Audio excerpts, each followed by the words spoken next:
Hey folks, Quill18 here, and welcome to another episode of Let's Play Football Manager 2017. We are playing as Ayr United, and today we are matching up against 10th place Dumbarton. We are playing at home, and if we don't win this one, well, I'm going to rage at these players in the dressing room. That being said, it is still going to present itself its own special brand of challenges, because we have actually two players away on international duty here. We've got, or three. No, two. We've got Ross Doohan is away. Hold on. Jamie Thomas was, but only temporarily. Right, and he's back. Okay, that makes me feel much, much better here. I have to do a wee bit of tweaking. I'm going to bench you, bring Craig Moore back in there. Okay, that way we do get to start Jamie Thomas. For a while, it looked like we wouldn't be able to. Unfortunately, Ross Doohan, our primary goalkeeper, is away on international duty, so we're going to be bringing in Jordan Hart, our substitute. And what I've done is I've moved James Brown here from the youth team over to be ready to substitute over here.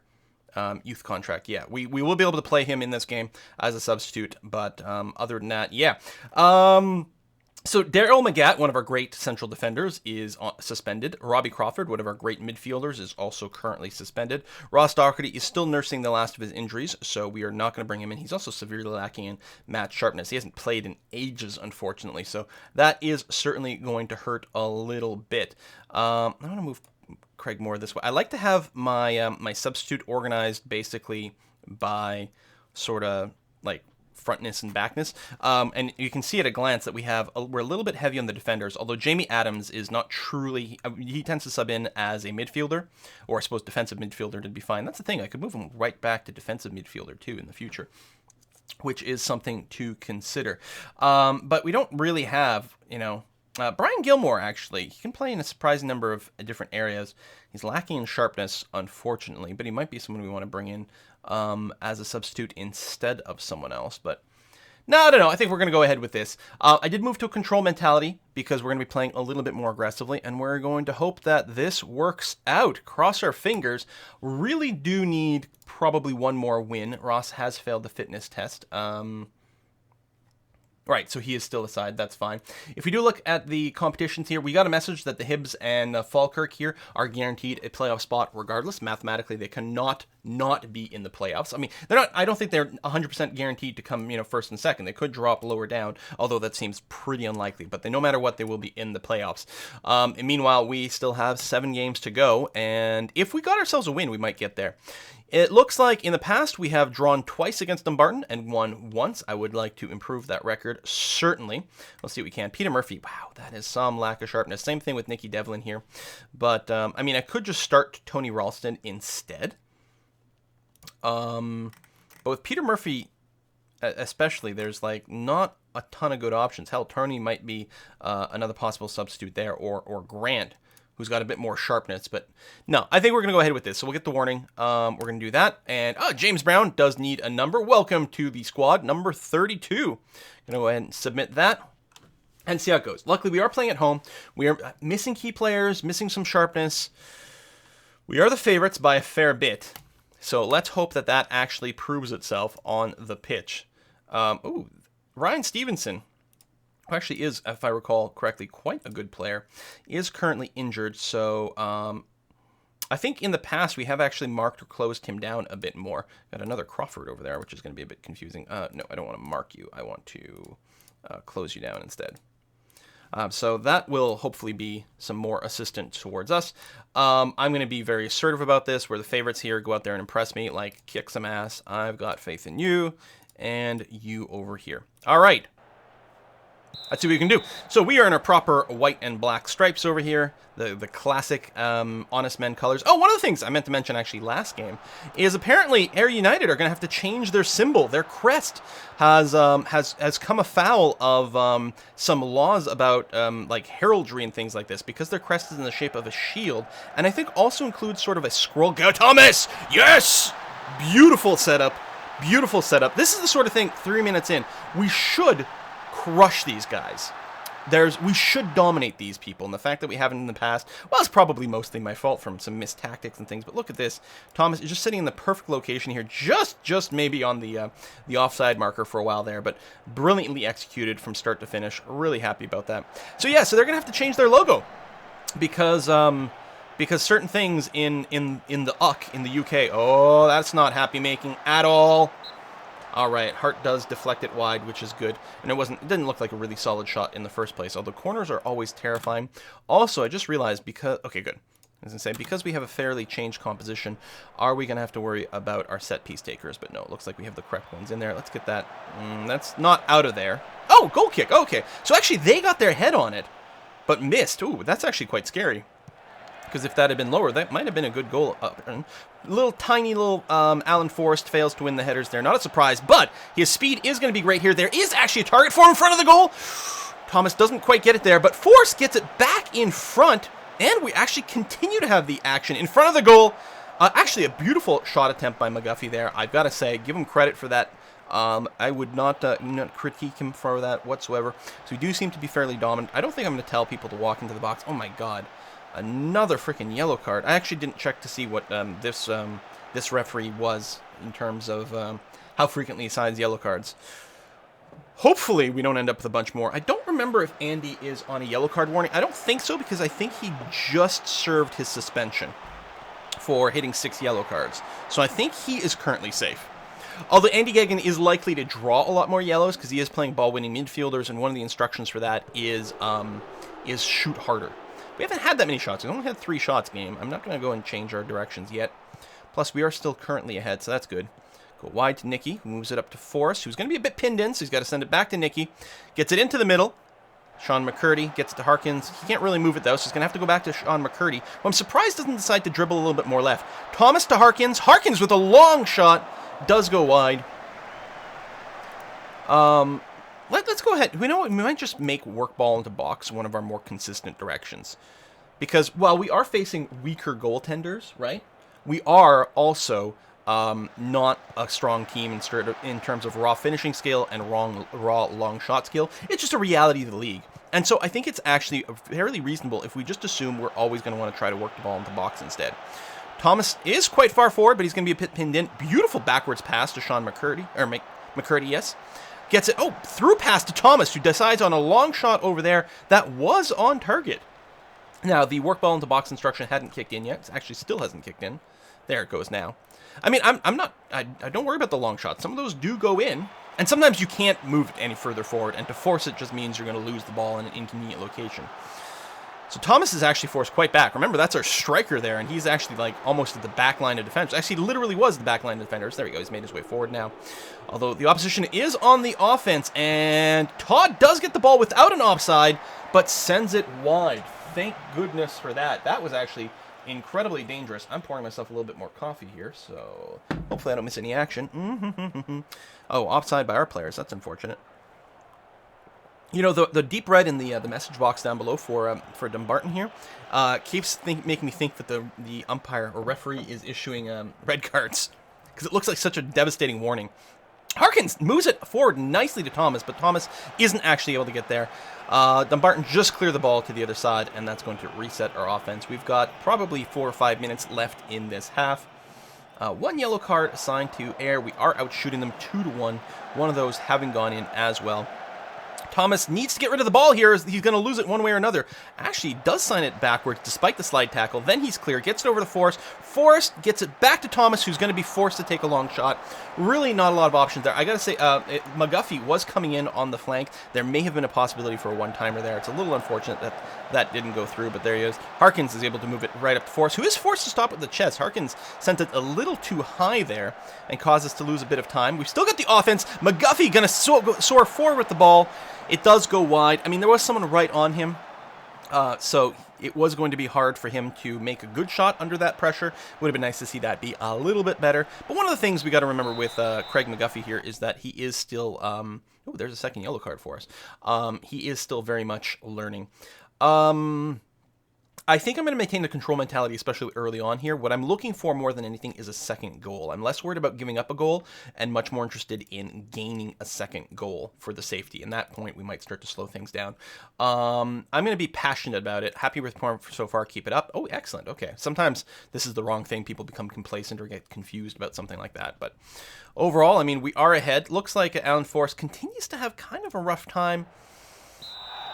And I think it comes down to, like, Alan Forrest, they say he's super comfortable in a position as a winger, but I'm not actually convinced that his true stats, like, he's comfortable in it, but I'm not sure his stats really support that level of play. He is fast, and he's not even, like, he doesn't even have any golden speed stats or anything like that, so another yellow card, but this time it is for the opposition. Nicky Devlin gets it to Gagan. I was going to say, we might have a possibility of getting it to Forrest over there. No, just deep, deep into Thomas, who wasn't offside, and does get it in. That's exactly what I'm looking for. Our first goal, 3 minutes into the first half. Second goal is going to be 1:20 into the second half. That's very nice. And so, yeah, I mean, I'm not gonna tweak it. I think the best thing we can do to secure victory here is probably to continue to attempt to score. Yeah, they might get lucky on the other side, but I think if we lock things down, they could still just get lucky. And, you know, I think what we're looking for is just try to push things a little bit more. Is that Crawford? Oh, that's the other Crawford. The other Crawford, not our Crawford. Gets booked over there. Oh, that's a hell of a steal, I gotta say. Harkins moves up to Forrest. Is this Forrest's chance to finally score? No, he does shoot directly on goal. That's good, but unfortunately, that also meant directly onto the goalkeeper. So still not getting it in there. We got a free kick. That's got to be Harkins taking it. Just sent it sideways to McCurdy, who's looking for an opening, but no, everyone who could pass to is strongly being covered, so he's actually just forced to. That is a hell of a reset. I think that's the most reset I've ever seen, especially since this was not a particular defensive thing, but it does attempt to keep possession is what's going on here. And that's one of the things I could do. I could just issue the keep possession command overall, which would reduce a lot of the risks. The control mentality, I think, tends to lead to a bit more of that than some of the defensive ones, which end up being a little bit more clear and long-range pass. I actually thought the goalkeeper was going to deflect it into the goal there. It looked like it was a little bit high, but once he got his hands on it, not so much. But here's going to come a corner. Time's still fine. I don't think we need to do a substitution quite yet. I mean, our possession actually is really good already at 57%, which is good. Look at the shots, 14-3. And that's despite the work ball into box command, which sometimes can lead to fewer shots. But we have gotten it. 3 clear-cut chances. 2 goals. We're going to keep pounding in these corners. Oh, Lammy does get his head on there, but does go wide. And they just clear it, so it's going to be a throw-in for us. But we stay on the offense. That feels good. Yeah, energy levels are still decent. Gary Harkins does get a little bit tired a little sooner. This actually might be... Ooh, the fans are furious about something. This is actually probably a good time for us to sub out. Well, he's not that exhausted yet.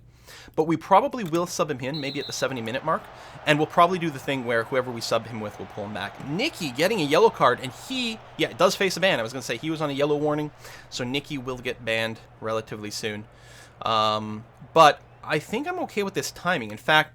There is something you can do to reset, right? All the people on yellow card warnings, if we're confident we're going to make the playoffs, then what we would like to do is we would like to get rid of all the yellow card suspensions before the playoffs. Intentionally get another yellow card, serve our 1-game ban in the regular league play, assuming we still make the playoffs, and then we'll have everyone available for the playoffs. Now, some bans don't carry between different competitions. Now, these tend to say for all Scottish games, so I assume that would count for all league play, all cups, and certainly the playoffs at least. But I don't know if that's true. Oh, that is very scary there.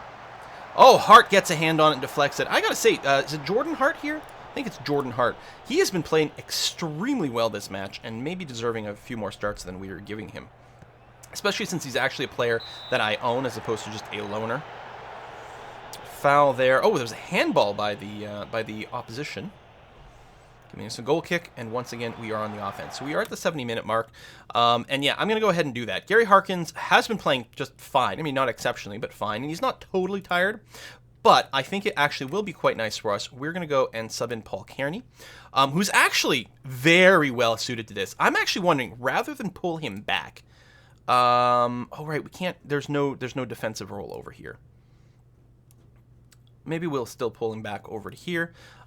Just playing him as a regular central midfielder, I think that's okay. We'll put him on support, so not pure defense. He'll still move up a little bit, but he'll sit a little bit deeper. That might make it a little bit more awkward up front to create scoring opportunities because we won't have the same person sort of working on connecting things in the middle, but I think it'll be okay. It's possible Andy Geegan would actually want to have him be more in the middle here. I mean, they're all like middle defender roles, but just technically, we'll put you in the ball-winning midfielder position, and we'll put you back in central midfielder and support over here, and that's going to be okay. And I think what I'm going to do, I'm going to keep this on control, but I'm going to tell the entire back line to just act defensively over here. They'll keep their still their main position. I mean, Nicky Devlin, again, like, the defensive fullback is such a simple position that he's super comfortable in doing that. Maybe we'll go ahead and do that for now. So we've pulled everyone back a little bit. The control mentality, I'm going to keep in. I think that's fine. I mean, we could slip back to maybe more standard, actually. Just standard. That's going to be fine. So definitely taking a more defensive stance for the last 20 minutes over here. But I think that's going to be okay. Do I want to do another substitute? No one's really exhausted. Sean's getting a little bit there. We could bring in Jamie Adams for him instead. You know what? Let's go ahead and do that. I think that's going to be okay. So we got a couple of fresh legs right in the middle. Yeah, and also we're getting rid of one of the yellow card threats at the same time. And we've got one more substitute in case something goes on. There we are. So we're definitely gonna, you know, buckle in a little bit with our lead at this point. Forrest with some actually very nice footwork there to avoid a tackle and some brilliant passing. Thomas gets in a little bit of trouble though. Harkins going to get it over to McCurdy. These are two substitutes that are going to happen soon. Harkins gets it up to Thomas, who's going to try to clear it out. He fails to do that, but Harkins picks it up again. I was going to say, Alan Forrest is right there, buddy. There you go. Get it there, although now it's a little late. But Nicky Devlin coming quite far forward. He does... that looks to me like a first touch fail there. He fails to handle it properly. Now he's got it, moves it into the middle. Again, our mentality change hasn't happened yet. Beautiful pass up to Gary Harkins, who gets it in there. He gets really, really, really close to the goalkeeper. Incredibly close. I was worried. You know, I've been playing a little bit of FIFA lately, FIFA 2017, and the amount of times I've just like walked the ball directly into the goalkeeper is kind of embarrassing. And I thought that's exactly what was going to happen there, because he actually had to chase the ball a bit. I don't know if that was a bit of a first touch failure or a dribble failure or just like an attempt to really move the ball up quite quickly there by sending it in front of him and then chasing it. But he really... That's the first time he could get his foot back on at that point. So the 3-0 lead, I feel very confident. At this point, we could, you know, go right into like a super aggro mode again, because I'm not worried. If we give up one or two stupid goals, it's not the end of the world. But I think it's fine leaving it as is. So the substitutions and change in play has happened now. So Gary Harkins gets subbed right after making his goal. But, you know, I don't think he's going to be insulted by that. McGuffey clears the ball nicely. Deeply there, Thomas. Oh, well, you know what? He was under threat, and the ball was high. It's not like he was going to be able to get his feet on it and get some controlled dribble going on, so it's very likely it would have been tackled away. So I think dumping it that way was actually a very, very smart move. Beautiful pass up by Adams there, just a one-time pass, moving it forward to McGuffey. He does get pinned in a bit. Gegan's going to have to get rid of it right away. Kearney's got lots of time to plan a move. Decides to send it wide to Nicky Devlin, who's going to be able to send it up to Forrest. Ooh! Has a hard time there. Oh, my God! That was quite the foul on someone who was not involved in the play whatsoever. I was going to say, oh, second yellow. I was going to say, that deserves at least a yellow, if not a red. I mean, I suppose if it was like a very, like, aggressive, like, you know, you're going for violence kind of thing, then it might have deserved a red right away. But yeah, he shoved over someone who wasn't in a play at all. I'm not going to make any changes to, I mean, I suppose we could go back to somewhat more aggressive play here, since they are shorter one person. There's only 14 minutes left, and it's not like we're not still going to create scoring opportunities, even though, you know, with the fact that our people are sitting back. We could go and, actually, I was going to say Tony Crane over here, despite being told that he's defensive. He's on a wing back, so it's a little bit more forward than a fullback, or defensive fullback. Despite being told that he's on defensive, he's still moving up quite a bit here. Forrest is going to be getting a nice cross over to Thomas, who tries to head it in. Doesn't go. McGuffey picks up the rebound and fails to hammer it in as well. So yeah, the offense is going to continue to be super good. But yeah, they're most likely to move to a very, very defensive play. We haven't changed our opposition instructions despite any of the substitutes, but I think we're going to be fine here. We'll probably just finish it up. Nicky Devlin just casually waits for the ball to get to him, and then knocks it in over there. With 13 minutes left and such a big lead, I think what I'd be tempted in is doing a substitute for someone who could maybe use a little bit more match sharpness here. Craig Moore at 89% is not bad, although it always helps to keep our substitute striker as sharp as possible. I'm not really looking for another goal. So I was thinking maybe something more like Paddy Boyle or Grant Thorburn over here. Paddy, who do you tend to substitute for? Right, Caleb Crane, who's actually having a great game. He's starting to get a little tired. Grant over here. Tell you what, let's sub for Peter Murphy.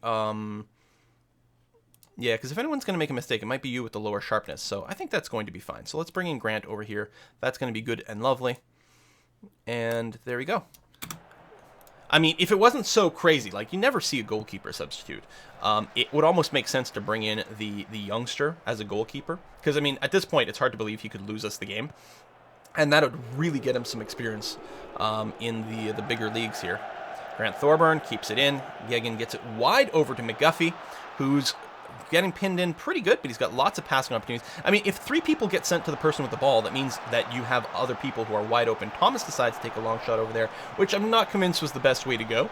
I don't know if Alan Forrest was really open, but it looks like there could have made an attempt there. Still, Nicky throws it into Thomas, who heads it in forward. Yegan with a beautiful run over here. Rare time seeing him on the offense. Gets a brilliant crossover to Craig McGuffey, who has, I gotta say, that was a really, really nice kick. All credit to the goalkeeper for getting in position over there. I mean, you know, maybe a better finisher could have skirted the ball around the goalkeeper, but I can't criticize him for that, especially with so little setup time, right? Basically one-timer. The referee there kind of getting in the way of our offensive attempts. We are going to keep it in. We got it to McGuffey now, who's going to try to get it to Adams, but there's too many people in between, so it does get intercepted. Still, we remain on the offense with a throw-in over here. I mean, very dominant play. It's a home game against the 10th ranked person. If it wasn't a hugely dominant play, it would clearly be a sign that I had our tactics very, very wrong. But obviously we don't. I mean, we are shooting 21-5. Maybe the fact that we're not getting more shots in still says something about the quality of our finishers. I'd say maybe more than our tactics. Yeah, we should be very pleased. I'll be passionate about a nice victory. Well done. There we go. Lovely. As expected, we do win. If we hadn't won that, it would have been very, very disappointing. We did win it, which is going to be great. Quality possession. Hart makes Ayr United a debut. I guess that's true. Thomas, top of the pops for Ayr. We'll probably get some of our people assigned to the team of the week or something, although it's kind of an embarrassing way to get there. I guess this is where we put in a cut. Next match is going to be in St. Mirren in 7th place. Let's take a look at what that's done to our ranking overall. Devlin reaches yellow card limit. The ban will start on the 8th of April, which will not be the next match. It's going to be the one after that. Ricky Lammy, he's improving. Should be put on individual training regime to improve his agility. Sure, we'll go ahead and do that. That sounds fine and lovely. I'm still really happy with our pickup of Ricky Lammy over here. What a swell dude. And we've got him for a couple of years, a couple of seasons. That's going to be really handy.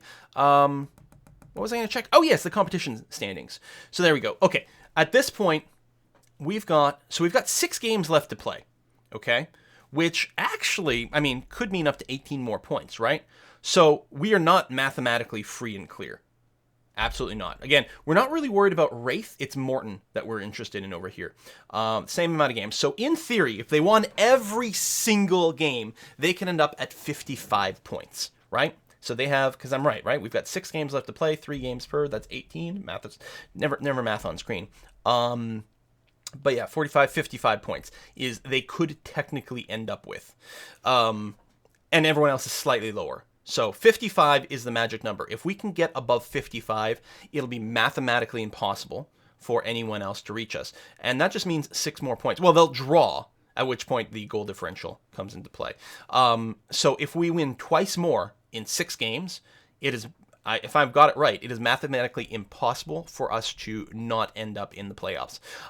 And of course, next game, if we win the next game and they don't win, then it becomes, technically still possible, but even less unlikely. So at this point, all we need is 2 games in the worst case scenario, 2 wins to guarantee our spot. And even if we don't win again, it's very unlikely that Morton will be able to surpass us in goals because they have to do something crazy like that. I suppose if we never get another point, then they're just 12 behind, which means they need 4 wins. In 6 games, they need 4 wins to, again, draw us, and that's no good because of the goal diff. So they need 4 wins and a draw in 6 games. So it feels like basically impossible for us not to make the playoffs. Is there any way we could beat Falkirk? Technically, yes. We would need to come out in these 6 games. We'd need to earn 8 points more than they do. So basically, what we need is 3 more wins. That would be 9 points. We'd effectively need 3 more wins, probably, and without them earning any points, which seems unlikely. Most likely they'll win at least a couple of times. So then we're talking about, I guess we'd need 5 wins in our 6 games to be able to surpass Falkirk, which would be great because we'd get a bye in the first round of the playoffs, but seems unlikely. So it seems very likely we'll end up in the 3rd/4th place position for the playoffs. And again, as far as I know, that makes no difference. As far as people have told me, it would be nice if the 3rd place team got to play at home, for a slight advantage. That would actually be very wonderful. I don't know if that's the case, or I don't know if it gets played in a neutral position or anything like that, but it would be quite lovely if that were the case, in which case our 3rd place finish would actually mean something. Let's take a look at the rest of the schedule. Indeed, we do have 6 matches left. 3 of them are going to be home, 3 of them are going away, which sounds fine. This one against Morton is going to be quite important, of course, because they're the ones that are potentially the threat of knocking us out. That being said, by the time we play them, we will know a lot more about our situation. If we get, a couple of wins in here, and we do have 2 home games along the way, then I think we will be mathematically locked in, especially depending on what happens. So by the time we face Morton, I believe we will know. But it's possible, depending on how things go, it's possible that by the time we get to the Morton game, there will be a lot of drama riding on it, especially since we will most likely lose to the Hibernians, despite being at home. Maybe we can squeak out a draw. And Wraith is also going to be a tough match, especially away. So these last 2, I think what we'd want to consider is most likely there'll be a loss or a draw at best. We far from a guaranteed win for sure. And so we're really looking to pick up just a couple more wins in here, and I think we are locked in. So the end of the season is very close. Really looking forward to seeing how that ends, as well as the playoff competition, which I do feel fairly confident that we will achieve here. And yeah, and I think for our next one, we will have everyone back. If I look at the calendar over here, and Doohan's going to be back as of the 30th, depending on when he played. Which, probably he's got a game on the 29th, I suspect. He may or may not be a little bit exhausted going into the next game. We'll have to play that one by ear. We may just give Jordan Hart another start here, because he actually did do very, very well for us, I have to say. His actual averages are better than Ross's averages, but I think, he hasn't played that many games, and a lot of them have been a little easier. Last 5 games. He's only actually played 1 this season for us, so that's what's part of it's going on. Thanks for watching. See you next time.